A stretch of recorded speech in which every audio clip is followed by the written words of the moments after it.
আসসালামু আলাইকুম। Hi guys, this is Mamur Rashid Rana and welcome back to my another video. আজকে আমার ব্লগটা হচ্ছে যে অনেক ইম্পর্টেন্ট আর গুরুত্বপূর্ণ। সো এই ব্লগটা যদি আজকে আপনারা পুরোটা দেখার ট্রাই করেন অবশ্যই কিছু বুঝতে পারবেন আর প্রতারণার থেকে বাঁচতে পারবেন। সো আজকের ব্লগটা হচ্ছে যে বিএফএস গ্লোবালে এক ভাই ফেক অ্যাপয়েন্টমেন্ট ডেট নিয়ে গেছিল। সো তার সাথে কি হয়েছিল সেটা প্রমাণ সহকারে আজকে আমি আপনাদের সামনে তুলে ধরবো। আর প্রতিদিন কতজন মানুষ বিএফএস গ্লোবালে মানে অ্যাপয়েন্টমেন্ট ডেট পেয়ে জমা দিয়ে থাকে সেই ব্যাপারে কিছু আলোচনা করবো। আর 25 সাল পর থেকে নাকি বিএফএস গ্লোবালের যে বাংলাদেশের যে কোটাটা থাকে সেটা নাকি ব্ল্যাক লিস্টে পড়ে যাবে। সো সেই ব্যাপারে অনেক আগে আমি একটা ভিডিও বানাইছিলাম প্রমাণ সহকারে আর কি। তো সেই ব্যাপারে কিছু আলোচনা করব। আর আরেকটা মেন টপিকস হচ্ছে যে যারা ইমেল পেয়ে বিএফএস গ্লোবালে যে ফাইল সাবমিট করছেন তারা কবে নাগাদ ভিসা পাবেন বা তারা কতদিন লাগতে পারে সে একটা ক্যালকুলেশন করে আর কি আমি একটা নেক্সট ভিডিওতে আলোচনা করবো। সো সেই ভিডিওটা দেখতে চাইলে অবশ্যই আমার চ্যানেলে লাইক কমেন্ট সাবস্ক্রাইব করে পাশে থাকবেন আর পাশে থাকা নোটিফিকেশন বেলটা অবশ্যই বাজিয়ে দিবেন। আর যারা আমার ভিডিওটা দেখতেছেন বাট এখনো সাবস্ক্রাইব করেন তাদের কাছে রিকোয়েস্ট হলো চ্যানেলটা সাবস্ক্রাইব করে আমার পাশে থাকেন। আর এখানে আমার হোয়াটসঅ্যাপ নাম্বারটা দেওয়া থাকবে। সো যাদের দরকার অবশ্যই আমার সাথে কমিউনিকেশন করতে পারেন, যোগাযোগ করতে পারেন, যে কোনো সময় কোনো প্রবলেম নাই। আর যতটুকু আমি জানি সেটুকু আপনাদের জানার ট্রাই করবো। সো প্রথমত বলি যে ফেক অ্যাপয়েন্টমেন্ট ডেটটা দেখতে কিরকম এখানে আমি একটা দিয়ে দিব। আর তারপর অরিজিনাল যে একটা অ্যাপয়েন্টমেন্ট আছে সেটাও দেখতে কিরকম এটা আমি দিয়ে দিব। আর যারা যারা এই টপিকসটা জানেন তারা এতটুকু হয়তো স্কিপ করতে পারেন, বাট এই জিনিসটা স্কিপ করেন না, এটা আপনাদের কাছে রিকোয়েস্ট রইল আর কি।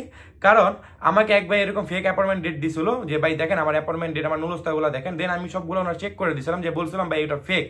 উনি আমার কথা বিশ্বাস করেন। তারপরে আমি বলছিলাম যে ভাই আপনি এটা নিয়ে বিএফএস গ্লোবালে যান, দেখেন সেখানে আপনারা কি বলে। সো সে ভাই হিউজ পরিমাণ টাকা অ্যামাউন্ট আর কি তার সাথে লেনদেন করছিল আর কি, প্রায় কত 18 লাখ সামথিং এরকম লেনদেন করছিল। 15 লাখ দিছিল, আরো 3 লাখ আর কি চাইতেছিল। সে আমার জন্য আর কি এই টপিকসটা আমার শেয়ার করছে। সো সেই রেকর্ডটা আজকে আপনারা শোনেন, ধৈর্য সহকারে শোনেন। হয়তো বা তার এখানে কিছু ওয়ার্ড ভুল হইতে পারে। সো সবাই তো প্রপারভাবে ঠিক মতো উচ্চারণ করতে পারে না, হয়তো বা এটা আমরা নেগেটিভ মাইন্ডে না নেই, অবশ্যই পজিটিভ মাইন্ডে নেই। সো ভয়েসটা আজকে শুনেন, আজকে আপনাদের ভয়েস শুনে প্রমাণ সহকারে। আসসালামু আলাইকুম এসকে রানা ভাই, আপনার পেজটা আমি নিয়মিত ফলো করছিলাম, আপনার ইউটিউব পেজটা। আমি ইউটিউব পেজের মধ্যে আপনার পেজ দেখার পরে দেখলাম যে আপনি বিভিন্ন ইটালির বিভিন্ন নিয়মিত ইটালির যে নুলুস্তা কোনটা কোনটা বৈধ কোনটা অবৈধ এবং অ্যাপার্টমেন্ট কোনটা বৈধ অবৈধ ওই পেজ নিয়ে আপনি কথা বলেন। তখন আপনার পেজ দেখে আমি আপনার পেজ থেকে আপনার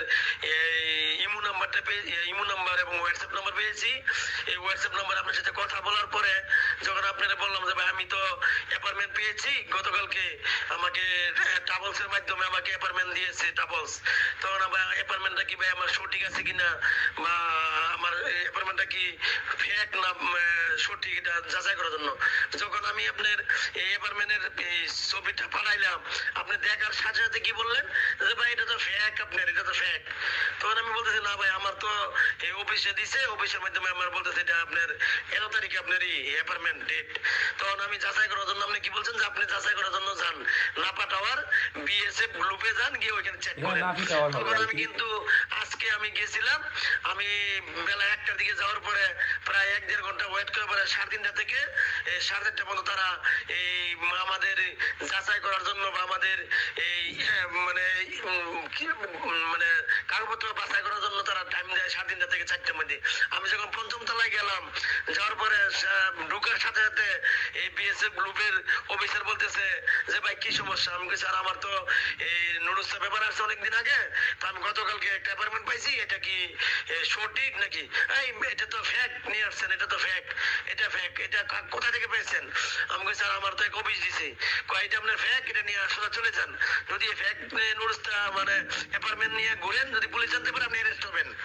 তো ভাই আপনাকে অসংখ্য ধন্যবাদ এসকে রানা ভাই, আপনার জন্য আজকে আমি অনেক উপকৃত হয়েছি এবং আপনার পেজকে ধন্যবাদ যে বর্তমানে বিভিন্ন ট্রাভেলসে এইসব ফেক এই অ্যাপার্টমেন্ট দিয়ে লক্ষ লক্ষ টাকাও হাতিয়ে নিচ্ছে, প্লাস আমাদের মতন সরল সোজা যারা ইটালি প্রবাসী যাওয়ার জন্য উঠে পড়ে লাগছে তারাও যখন চোখ কান খোলা রেখে ভাই আপনারা অ্যাপার্টমেন্ট নিবেন বা দেখবেন, আমার মতন প্রতারিত হবেন না। আমি অনেক টাকাও লেনদেন করে ফেলছি। তারপরে এখন বর্তমানে এসকে রানা ভাইকে অসংখ্য ধন্যবাদ, ওনার মাধ্যমে আমি জানতে পারলাম এবং ওনার বলার কারণে আমি এই বিএসএফ গ্রুপে আজকে গেছিলাম।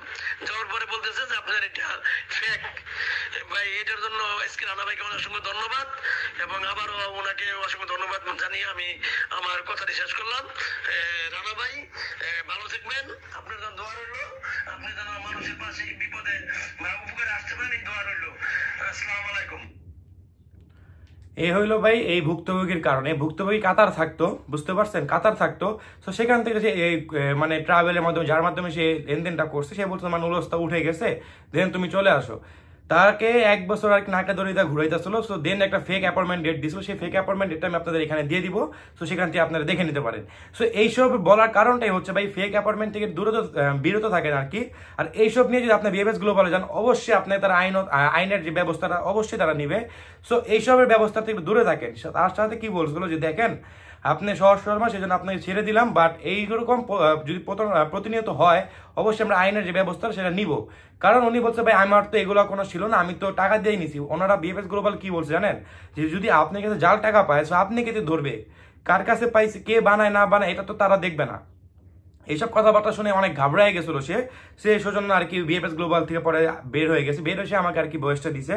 তো আমি আপনাদের এটাই বলতে চাই, সচেতনমূলক ভিডিও আর কি। এইসবের থেকে যদি আমরা দূরে থাকি বা সবকিছু যদি আমরা বুঝে শুনে যদি আমরা স্টেপগুলো নেই, এইসব আমাদের কিন্তু প্রবলেমগুলো হবে না। আর আরেকটা কথা, প্রতিদিন বিএফএস গ্লোবালে যে কতজন মানুষ অ্যাপয়েন্টমেন্ট ডেট নিয়ে জমা দিয়ে থাকে, এইটা আমি এরাও একটা ভিডিওতে আপনাদের বলছিলাম যে প্রত্যেক দিন 120 থেকে 160 জন মানুষ প্রত্যেক দিন 3টা বিএফএস গ্লোবাল থেকে এরকম অ্যাপয়েন্টমেন্ট ডেট পেয়ে আর কি জমা দিয়ে থাকে।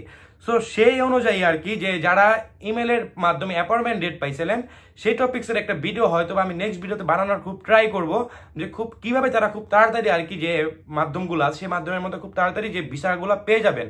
আর যারা আগে করছিলেন, যে এরকম মার্চের আর কি আগে যারা অ্যাপয়েন্টমেন্ট ডেট ছাড়া যারা জমা দিয়েছিলেন, সো তারা কবে নাগাদ পেতে পারেন, আর যারা মেলের মাধ্যমে কবে নাগাদ পাবেন, সে একটা ডিফারেন্স আর কি আপনার সামনে তুলে ধরবো। সেটা আমি নেক্সট ভিডিওতে আর কি ইনশাল্লাহ তুলে ধরার ট্রাই করব। আর আরেকটা কথা হচ্ছে যে 25 সাল পর থেকে নাকি বিএফএস গ্লোবালে যে এই সিস্টেমটা আমরা যে ভিসা পাই সেটা নাকি ব্ল্যাক লিস্টে পড়ে যাবে। এটা পড়ার একটা মানে অনেক ধরনের একটা আছে আর কি, মানে একটা আবার সবাই পাচ্ছে আর কি। এটা নিয়ে আমি অনেক আগে একটা ভিডিও বানিয়েছিলাম, প্রায় 2 মাস আগে একটা ভিডিও বানিয়েছিলাম যে ভাই এমন কি হইতে পারে যে 25-এর পর থেকে আর কি যে বাংলাদেশ ব্ল্যাক লিস্টে পড়তে পারে। কারণ যেভাবে দুর্নীতিগুলো বাংলাদেশ চালায় যেতেছে, আর এর আগে যেরকম দুর্নীতিগুলো চালাইছে অন্য কোনো দেশে কিন্তু এরকম দুর্নীতি করে না, দেন আমাদের বাংলাদেশে এরকম দুর্নীতিগুলো অনেক বেশি হয়।